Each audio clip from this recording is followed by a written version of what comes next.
Well guys, this is not good. I messed up. Hey guys, decided to take a little break away from the Duramax, and I'm about to go fishing. I've only been fishing once since the hurricane, and the hurricane hit in October 10th, and I went fishing like about a week and a half before that, and so I'm doing my best. I want to get the truck done. I also want to fish, man. I've been wearing myself out on that truck. Not a crazy hard job, but find like other things that I probably should fix while everything's torn apart. So I keep adding to it. But here's what it is, guys. I'm about to go fishing. We're gonna do some cobia fishing on the boat. We just run out for a couple hours, see if we can see one, get one on the boat. If not, I don't know. It's a good day on the water anyways. It's been so windy lately. This is like the first day it hasn't been unbelievably windy. So we're gonna go see if we can get one real quick. Head on back here, and I got a lot of stuff to work on the truck. So I'm gonna end up doing thermostats also. Thermostats on the truck are original, so it's about time I do those. They haven't really been giving me any issue, but let me show you a clip real quick. And this is why the thermostat housing was even off. So here's the clip. So I dropped the bolt that goes to the SDP Y bridge down there, and now it's down there. And I've used a fishing line, the mechanical fingers, and my Milwaukee thing, and there it is. I couldn't even see it. I just kind of guessed, and there it is. Oh my god. Okay, so as you guys seen, and I'm gonna kind of go over this real quick. It was could have been way worse, way worse. So I was finishing up the Y bridge, and there's two little studs with black nuts on them, and I was about to put one in to secure. You know, there's a little O-ring on the Y bridge that connects to like the horn there, the LOI intake horn there, and I was going to put that on, and one of the nuts fell, and it falls right into the top of the thermostat housing, because I had that little pipe there, I forget what it's called, like a not bypass pipe, but it's a type of little pipe right there. I forget the exact name for it. I'll put it up on the screen. Anyways, it fell perfectly into that hole. We're talking like a penny or a nickel size hole. I was perfectly into it, and literally I thought maybe, okay, it just fell into the thermostat housing itself, and I can just use a magnet and get it out. No, it actually fell and hit and went down the left passenger side, down into that tube that goes like a foot. It's like a foot long tube, and then at 90 degrees off at the end into the actual engine itself. The mechanical fingers, first I broke off in there, and so I had to find other mechanical fingers and got that piece out. And then I didn't even know where the nut was. I really didn't. And so it was just a guessing game. I was probably about 10% confident that I would even get it out of there without, you know, having to tear the engine back down. And so I found a little magnet, tiny magnet, super glued, and then electrical taped to some fishing braid, and used the mechanical fingers, grabbed that, used my little Milwaukee camera, as you guys seen, to get down to the end to see the opening, and I put that mechanical finger past that, dropped that magnet into the opening at the end of that tube, and luckily enough, that magnet ended up finding that nut, and I got that nut out. I mean, that probably saved me at least 10 hours of work if I didn't, because I didn't even know if it was there. I didn't even know where it was. So, it was one of the most discouraging feelings, because I had just got done. Like, I was just finishing up the Y bridge, just got on work on the truck for 8 hours that day, and it was like about 11 o'clock at night, and so I was just drained. And then that happens, and I'm like, okay, well, now I can't go to bed unless I figure something out. And so, of course, I figured that out. I figured it out, luckily. Like, it could have been much worse. If I wouldn't have found that, I don't know, I'd still be working on it, and the whole turbo install, that would be delayed. I mean, the turbo's already in, but it would have been a huge delay, and it just would have been awful. It'd be awful for me, and it was awful for you guys, because you guys have been waiting for the turbo install. And so, sorry for rambling on, guys. That would have sucked. I mean, thinking about it now, it wouldn't have been that horrible. It just would have been quite a lot of extra work. But man, at the time, it felt way worse, because there's no way I would have been able to sleep that night. Here's some footage of fishing. I don't know if, obviously I'm on my way to fishing, so I don't know if we're catching anything or not. But here's some cool B-roll footage of us cruising out in the regulator. So hope you guys enjoy.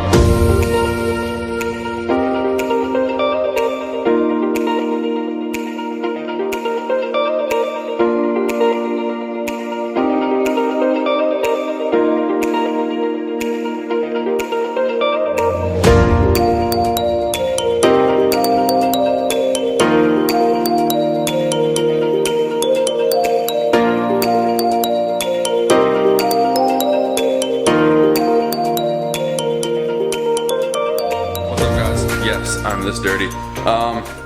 Sorry, this video is, I guess, a two-part. I had to clean my hands good enough so I can hold this camera and not ruin it. So, I've had really bad luck, and I'm sorry I haven't posted too much on YouTube. I've just been, this whole turbo thing has just kind of been a pain. Like I said, I realized I didn't have enough tools. I thought I had plenty, but it turns out, you know, you guys will see in all the install videos, it makes life a lot easier if you have a lot of, you know, correct tools and, you know, a lot of small tools to, there's a lot of awkward angles, a lot of, you know, screwing stuff in where you're at like a 45-degree angle, and so a lot of swivels, a lot of like wobbly extensions and stuff like that. So I'll be showing you guys that. But I told you guys about the nut falling into the thermostat housing and going all the way down into like the block. Well, yesterday, and this is kind of the reason I haven't posted a video yet, I've been stressing about that. And big shout out to Duramax Diesel here on YouTube.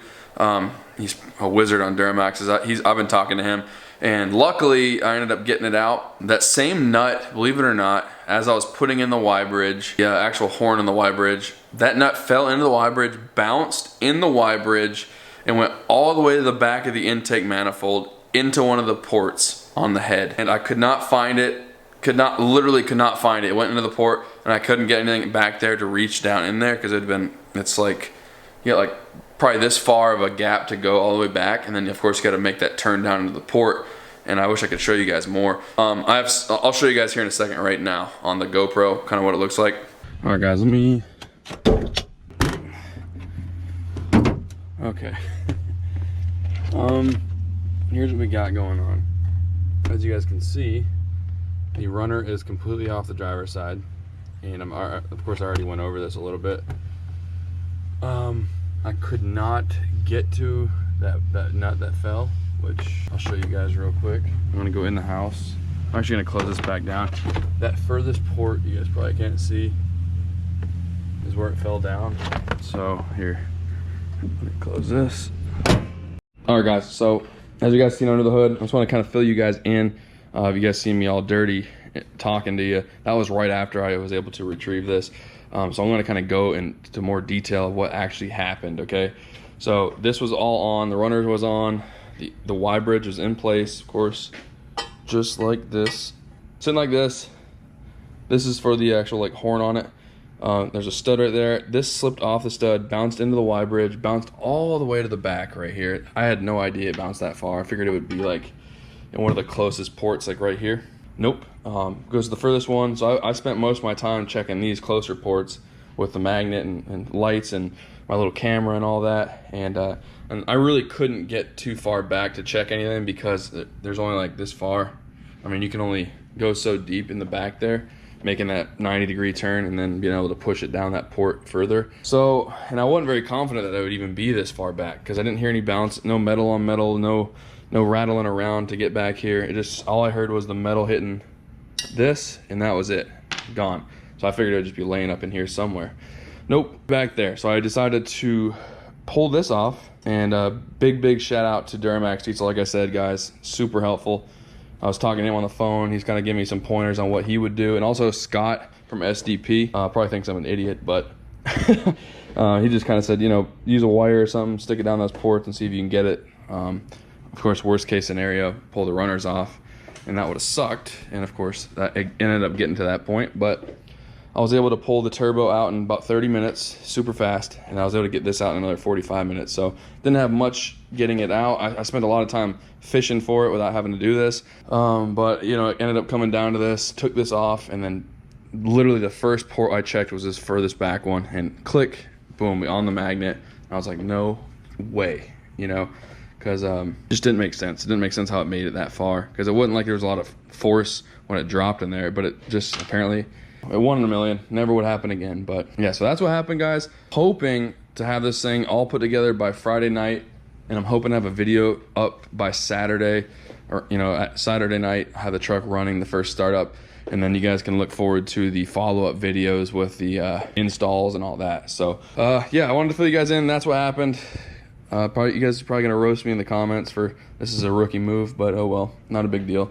Nothing catastrophic happened. Of course, I wouldn't have started the truck up with one of those nuts sitting in there, of course, but we got it. and we move forward. So it sucked. Got a lot of stuff done, and of course, as I was finishing up the Y bridge, that nut fell in. But I got the up pipes all ready to go, down pipes ready to go, the exhaust is back up. So we are good on as far as that goes. We just got to put the runner back on. We got to put the turbo back in, and we're good to go. And hopefully that doesn't happen again. I was super unlucky. Both times were super unlucky, but that's a little update for you guys. I appreciate every one of you guys' support for watching all my videos. And I just wanted to give you guys that update. That's why we were taking so long. I'm super dirty. And I look like I've been coal mining all day. And I don't even remember, I don't know how my face is this dirty. I don't remember even touching my face, but this is me after cleaning with like Dawn dish soap and just a mess. But that's gonna do it, guys. I hope you enjoyed this little update for you. It was not fun. Of course, this video is supposed to be just about the thermostat housing, and the following day that happens. The same exact nut fell in to that also. 1 in a million chance, and of course it happens twice. So, yeah, that's gonna do it, guys. Thank you for watching. If you're new to the channel, you enjoy Duramax stuff, Cummins stuff, install videos, you know, want to learn more about Duramaxes and Cummins, then you're in the right place. Definitely hit that subscribe button. Please give this video a like, and we will see you guys next time.